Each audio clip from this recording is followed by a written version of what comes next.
Alright, so, Izuku Midoriya, what if he was Iron Man? Let's do this.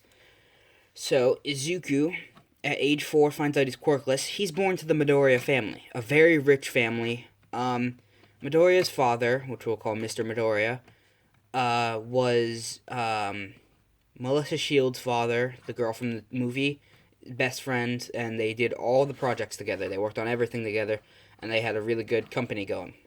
He branched off making Midoriya Industries, which is where he sells his and Simon Shield or whatever the hell his name is, whatever her father's name is, Melissa Shield's father, uh, where they sell their items at Midoriya Industries, and partnered with Shield Tech. I don't know, that's what we'll call it. They Zuku, his father isn't really home all the time, and at age 8 years old, he begins working on a prototype called Jarvis. If you don't know who Jarvis is, he's basically Tony's butler in AI form, AI, artificial intelligence. And Izuku finishes Jarvis at age 9 years old. A year later, when he's 10 years old, he witnesses the fight between All Might and Toxic Chainsaw, right? And All Might, all that stuff happens, his injury and all that. Zuku begins realizing that the world needs heroes. Even if he's quirkless, he can still be a hero. Swear to God. And so he begins working on a suit that will allow him to be a hero. As he's working on it, he, takes 2 years. So when he's 12 years old, he finishes the bare bones of it. And he starts powering it up, and he's wearing it. And the first test he does, he wants to see how strong the suit and how much weight it can lift.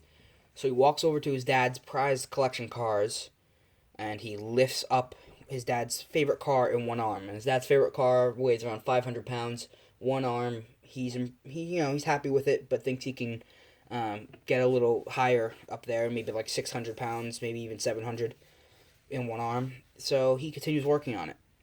But the one thing he does notice when he's going back after all the tests, Jarvis says power at 0%, and the suit locks up and he can't get out. He ends up calling, he ends up telling Jarvis to send some, robots down to, I don't know, muscle the suit open. The robots get it open, and he realizes that the power source only lasts for about, we'll say, 20 minutes, which isn't good. So he begins working on the power supply, the arc reactor. And he, at age 13, finishes it. And now the suit looks like the Iron Man suit. It looks like the Mark II. So not the one Tony built in the caves, but the one he built after the caves. So, Izuku figures that it's time for a flight test, because he figured, if he's going to make a suit with super strength and some sort of super speed, might as well make it fly.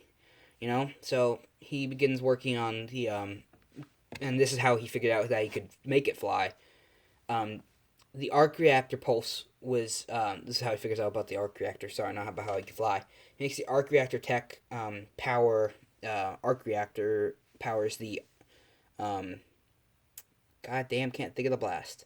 The name of the energy blast he shoots out for flight, and when he's testing it for the foot, it shoots out, blowing something up in his garage. We'll say it's like his dad's like chemistry set, blows it up. His dad doesn't really come home often, so he figures he'll just get it replaced by the time his dad shows up. And so he finishes that, and now he has the repulsor tech and the flight capability. So he takes it for a test flight. He flies off in this pretty close to a military base, not noticing that he's that close. Jarvis warns him that he's flying really close to a restricted air zone, so Izuku begins to drift away from it, but it's too late. A general notices. We'll just call him General. I don't know. And he sends out Pilot 224. Pilot 224, I want you to identify that object. Tell me if it's friendly or not, because we cannot reach communications. It's out of range. And 224 goes, yes, sir, I'll check it out. He starts flipping some switches in his jet, and he rockets off. He finally catches up to Izuku, who doesn't notice, and Jarvis eventually says, "Sir, you have someone tailing you." Izuku pulls up his heads-up display and realizes that a jet's following him. During the jet's communication, the 224 says, "Sir, I don't know what I'm looking at. It looks like a person." And the general goes, "That's not possible. No one should be able to fly like that unless they have a quirk. And if they do, then well, they should have not done it. But actually, it's not impossible." He just says, "Oh, okay." He doesn't say any of that bullshit. Not impossible. He goes, "Oh, okay. Well, try to see closer. Try to get closer and confirm that's a person." He flies down and says, "Yeah." And he gets a little closer and he goes, "Yeah, that's definitely." Oh, wait, wait, wait, wait! Target's blasting off, and Izuku pushes himself to Mach 5. He rockets off, and the jet guy goes, 224 goes, "Okay, all right, let's do this," and he follows Izuku. The general says, "You have a clear to fire on unidentified object," and he goes, "Yes, sir," and he starts shooting just miniguns. He has like two, and he's rapid firing. And Izuku, he's flying. No, and he goes, "Okay, time for barrel rolls," and he spins around. And the guy goes, "I've never seen something this agile." So he follows it, and Izuku starts going straight down towards the ground. And the jet then tilts and goes straight down towards it as well. Izuku gets like 6 feet before he hits the ground and pulls out. The jet can't do that. He can't like turn that fast. So he ejects and the jet blows up and he skims across the ground pretty fast. The guy gets out and he goes, "All right, I'm okay." And the general's like, "Darn it, we just lost a jet." Hazuku, while he's flying, realizes that he's losing altitude pretty fast. And he asks Jarvis, "Damage report." And he says, "Your left back, back, fuck me, back jet propulsion has his right foot. The jet on his right foot was hit by a bullet and is losing power. He's falling from out of the sky, and he realizes that he can't keep himself up any longer. So he tells Jarvis to get ready for a crash landing. As he flies in, Jarvis opens the hangar door to, well, not his hangar door, to his garage door, and he comes flying in and he skims the wall. And you just hear Izuku go, "Ow, ow, ow, ow, ow, ow," as, he keeps bouncing his head off the wall and crashes into his dad's car. And he sits up and goes, "Ooh, Dad's not going to be happy about that." He sits up and goes, "All right, Jarvis, take it off." And Jarvis starts taking it apart. Izuku sits up and goes, "Okay, what was that problem? Why did that happen? I thought this thing was bulletproof." And Jarvis says, "Nothing's really bulletproof. Right now, what it seems to have happened is that the ring holding the energy to arc out your thruster was damaged. I can get it replaced in about 12 hours." Izuku goes, "Okay, that's good, because I have somewhere to be." Jarvis says, "Your suit's in your car." And he says, "Thanks, Jarvis." As he gets into an automated car that drives for him, he begins putting on his tuxedo. Now, he's going to meet with his dad. Something he wasn't really looking forward to now. He was looking forward to it earlier, but now he has to explain to his dad why his car might not be working. As he pulls up, the door pops open, he climbs out, and photographers are all there. They're taking pictures. He walks into Midoriya Industries. As he walks up, he sees his dad and he goes, "Hi, Father." And his father goes, "Hello, Izuku. Please sit down. This is going to be a very important discussion we're going to have." Izuku sits down and he goes, "All right, so is this about the company?" And he goes, "Sort of. It's more about you." So, how do I say this? You're getting married. You've been engaged. And Izuku goes, "Wait, engaged? What do you mean? Why would you just do that?" And he goes, "Well, to make a deal with the Yaoruzu family, they would supply us something that we needed, and we'd give them some stuff, but it's a whole big complicated mess, but basically you're being married to the Yaoruzu's daughter." Izuku goes, "Oh God, come on, Dad, I have a life." And his father goes, From what Jarvis tells me, not really. You've been in, what, seems like a garage for the past, 3 years? Hazuki says, about that, you might need to buy a new car. His father goes, why? And Hazuki says, I may or may not have crashed into it when I was testing something. And his father goes, you still want to be a hero, don't you? And he goes, yeah. And he goes, I support you no matter what your decision is, but I swear to God, Izuku, if you damage any more of my cars, I will make sure you never become a hero. Izuku's like, understood. Make sure not to destroy your cars. I'll make sure to move my project somewhere else. And his dad goes, thank you. As Izuku begins walking off, he gets a call from one of his friends. And I say friends loosely. It's not even really his friend. It's more of a... oh, shit. What the fuck was that? It's more of a business partner. But she is a fan. She's practically his cousin. He picks up the phone and it's Melissa Shield. And she says, hey, Zuko, how's it been? And he goes, pretty good. So did you finish figuring out what the problem is for the insulation? She goes, yeah, I figured out that you are stupid and did your math wrong. And Zuko goes, I never do my math wrong. And she goes, yeah, you did. So you said that the insulation would have to be about 3 inches thick and about, I don't know, 10 pounds altogether. You're wrong. It has to be 2 inches thick and it will weigh less than 10 pounds, about 5.8 pounds exactly for the insulation suit. As Yuki says, okay, well, that fixes one of the problems. And she asks what it is, and he says, well, right now he's having trouble getting up to higher and higher altitudes, so the lighter he is, the better it will be. And she says, it might be an icing problem. And he goes, what do you mean? She goes, well, the higher up you go, the colder it is, and your suit may be locking up via ice.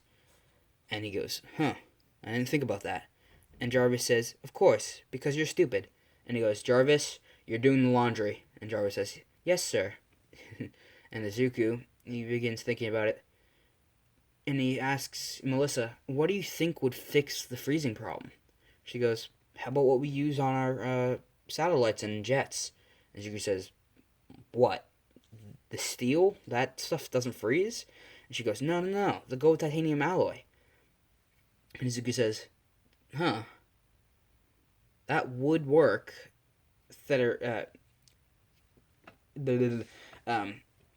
Theoretically, but the problem with that is that mainly, for one, I'd be in a bright gold suit, and two, I'd have gold titanium alloy.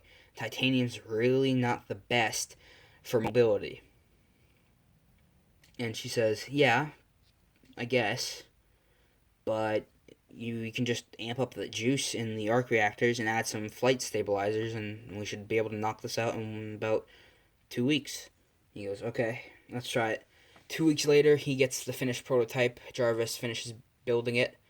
He sees that it's a bit too gold for his liking, and he says, Jarvis, throw some hot rod on that. Red hot rod. And Jarvis says, yes, sir. It'll take about 2 hours for me to finish. Zuko says, okay, well, I got nothing better to do. I guess I'll go upstairs. And as he begins walking upstairs, his mom says, oh, good, sweetie, you're here. I thought you were out. Okay, put this on. And she hands him a suit, and he goes, for what? And she goes, well, your future wife is coming. And he goes, oh, wait, future wife? And she goes, oh, don't tell me you forgot already. You're marrying someone. And Zuko goes, oh, yeah. Oh, God, this mess again. All right. As he begins putting on his suit, Jarvis says that the guests are here. He finishes fixing his bow tie, and he walks down and opens the door, and he sees beautiful Momo Yaorozu, who is looking at him, happy. He smiles. She shakes his hand. He shakes her hand and kisses it. Her father and mom walk in in front of his dad. His dad walks in, shuts the door, and says, okay, grabs his son by the shoulder and goes, just don't do anything stupid. He goes, okay, whatever you say, Dad. As they walk out into the kitchen, they have a huge feast ready, and they all start eating.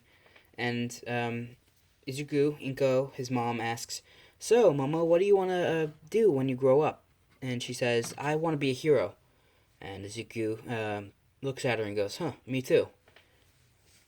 And she asks, what's his quirk? And he says, that's the thing, I'm quirkless. I'm going to be the first quirkless hero. And she smiles and goes, well, I can't wait to see that come true. And Izuku then kind of blushes, really cute. And that's when Izuku gets the news broken down to him that they're going to be living in the same house from now on.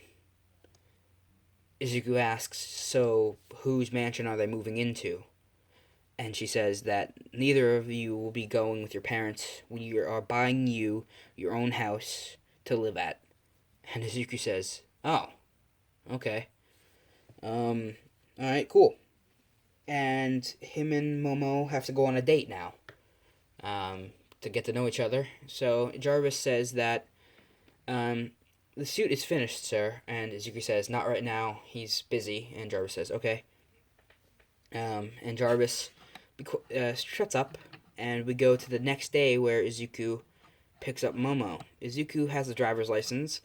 Izuku is now 15 or 14, okay? Like, he just turned 14 when they got together. So he was 13 when the suit, the finished prototype was done and everything. He was 13 when he was going to be engaged. Then he was 14 now. So they'll be getting married when he's 15, so they have a year to get to know each other.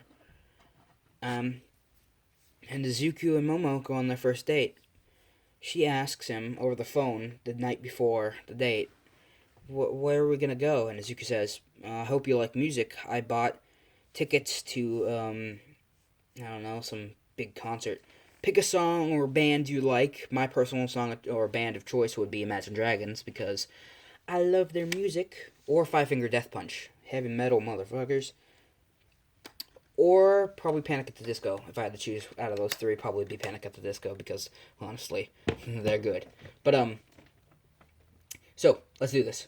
Izuku picks up Momo on his beautiful, beautiful motorcycle. He has a... trying to think of the name of the bike.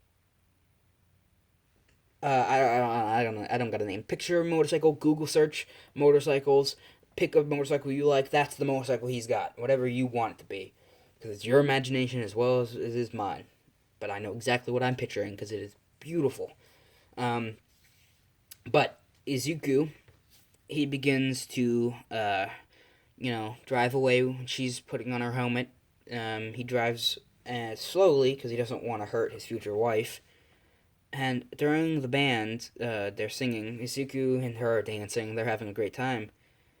At the end of it, she kisses him on the cheek before they get on the motorcycle, and she says that she's had a great date and she can't wait to move in with him.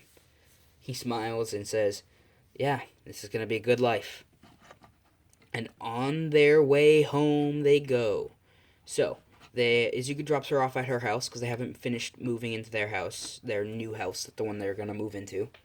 Izuku asks Jarvis, how much time do they have before moving day? And Jarvis says that approximately 4 weeks. Izuku says, well, he can add some finishing touches to the suit and begin working on suit number 2. Jarvis asks why he needs 2, and Izuku says because if this one gets damaged, it will be a problem. Jarvis says that it'll be no problem. He'll begin working on suit 2 as Izuku is requested. What would Izuku like to do now? Izuku says, well, I don't want to be completely powerless in a battle, so let's begin adding weapons. As he looks at the shoulders and goes, how much room do we have inside the shoulder plating? And Jarvis says, approximately 12 inches. He goes, okay, so a foot. If we can hollow it out, how many rockets do you think we could fit in there? And Jarvis says, processing. 12 per shoulder, so altogether 24. And Izuku says, alright, let's get that done. The hips, can we add flares? And Jarvis says, yes, we can. And Izuku says, alright, cool. What what is the estimated power time and recharge of the arc reactor? Izuku's Jarvis says that approximately they have battery life up to 8 hours, and recharge only takes 1 hour. Izuku says that he could have multiple arc reactors around his suit, so that way when one dies, he would have, backup. And Jarvis says that's true, um, or they could just carry a charging port inside the suit so it can charge well, like charging your phone while you're driving and using your phone, like that. I have a splinter in my finger; it hurts. But Izuku, he says that yeah, it's a good idea. Begin adding the modifications. He's gonna go and try to learn everything he can about how to fly aerial combat, how to fly in aerial combat, and he turns and goes, "Also, don't forget the flight stabilizers." And Jarvis says he never forgets, and Izuku walks off. We catch up to Izuku about 4 weeks later. Sorry, I almost said 8 months. 4 weeks. Izuku and Momo are moving in, and Izuku is driving his beautiful, beautiful Lamborghini to the location his parents gave him. While they're driving, Jarvis allows him to know that the final suit modification that he's asked for is done. And she asks, "What's this suit?" And Izuku says he'll show her when they get there. He had his father move all of his tech for the suits into the house like a week before they moved in. So Jarvis has already fixed up all of the suit modifications in the new house. As Izuku begins driving through, this beautiful gate opens up. It's beautiful. It's a mansion, and the gates part open automatically. He drives in. When the gates lock, which you can't see from the outside of the gates, on the inside, three lasers go across the backside of the gate. Then a big blue bubble from the inside. It looks blue, folds over. From the outside, it's invisible. You can't see it. So it's like a big blue bubble that comes in, and then it fades back to invisibility. So the bubble is impenetrable. So Izuku's impressed with his dad has outdone himself. And he asks Jarvis as they're, getting out of the car, he asks, what is the chances of someone breaching that shield? And Jarvis says, 0.00001% chance. And Izuku asks, could he add it to the suit? And Jarvis says, yes, it would be a little weaker, but it would be able to handle most energy blasts. Not bullets, but energy blasts. And Izuku says, alright, get that done. I have a date. As he helps Momo out of the car, the two of them walk into their new house and they begin exploring. The first floor is beautiful. So the first floor is split up into 4 sections. In the front left corner, so in a big square, it's a huge house. I mean, it's huge.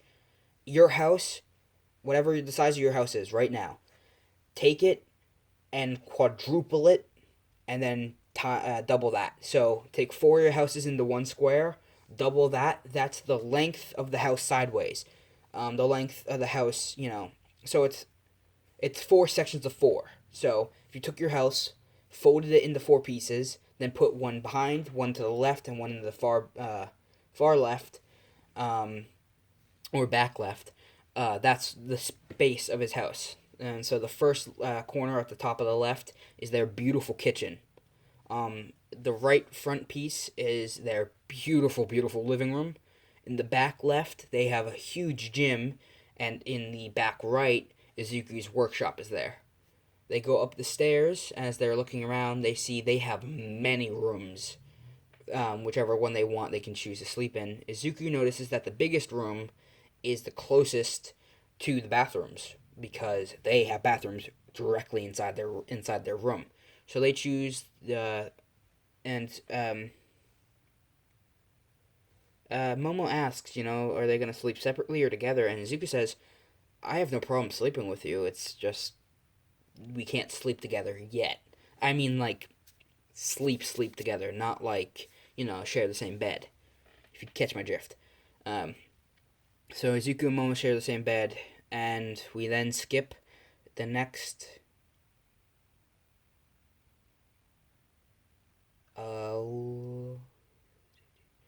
The next 9 years, or next 9 months, not 9 years. Jesus, 9 years, God. The next 9 months, and it's the beginning of the entrance exam. Izuku's suit is exactly where Iron Man is in Iron Man 1. So, Izuku, he. He begins working on, his suit's strength like a week beforehand. He was able to get it to lift up to 800 pounds per arm. So together it could lift 16, so 1,600 pounds, because 8 plus 8 is 16, because you take away 2 from 8, so yeah, 16. I was right. Never second guess yourself. 2 eighths equals 16, so 116, or 1,600, sorry, 1,600 or 1,600 pounds.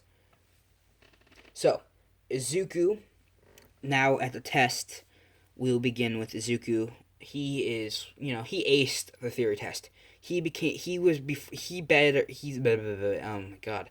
He's better than Momo. He passed Momo. He's smarter than Momo is. Momo got the usual score. She still gets in just like unusual. Izuku gets a recommendation test, but I'm just going to say he goes through the normal test because he can and wants to. And Izuku begins, he's sitting down. He never really went to school. He was more homeschooled. He did go to some very famous, rich people schools, very smart people went to, but only for like a year. He learned everything he had to learn and left. So, yeah. He isn't really grouped with anyone. He's just kind of sitting there by himself. Everyone knows him. He's not as famous as Todoroki is for being Endeavor's kid, but he's up there, He's like the third most popular person. So Todoroki, then some other person's kid, and then Izuku. You know what? Izuku's the second most famous, Todoroki, is more recognizable, but Izuku's out there.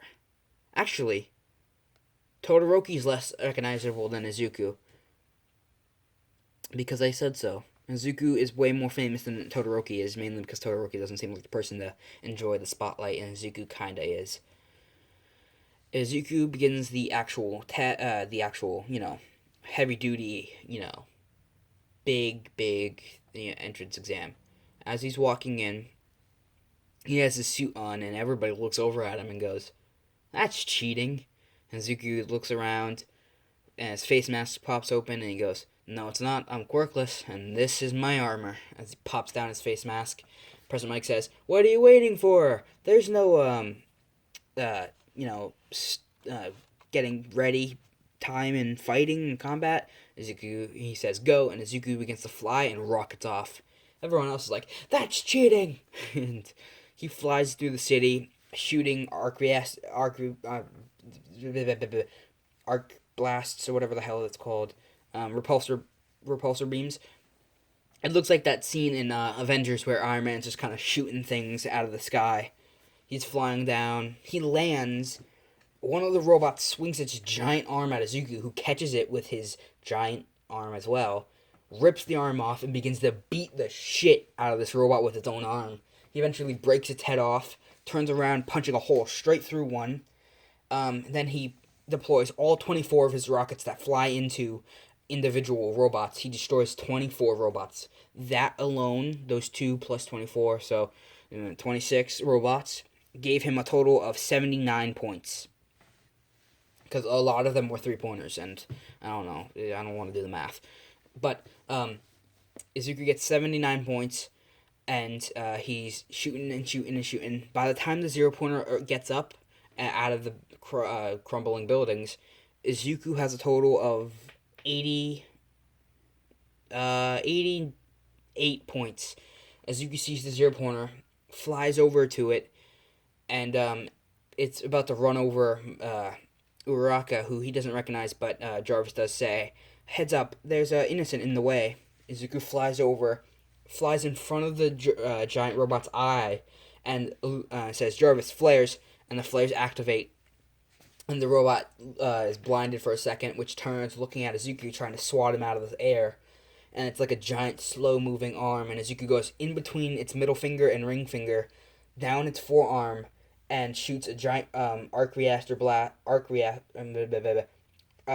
repulsor beam straight into its joint, which blows up its arm, and it blows up into pieces, raining shards down.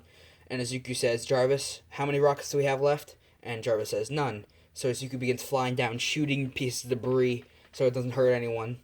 As he flies back up, he sees that there's a huge hole in its arm and he can get in its wiring.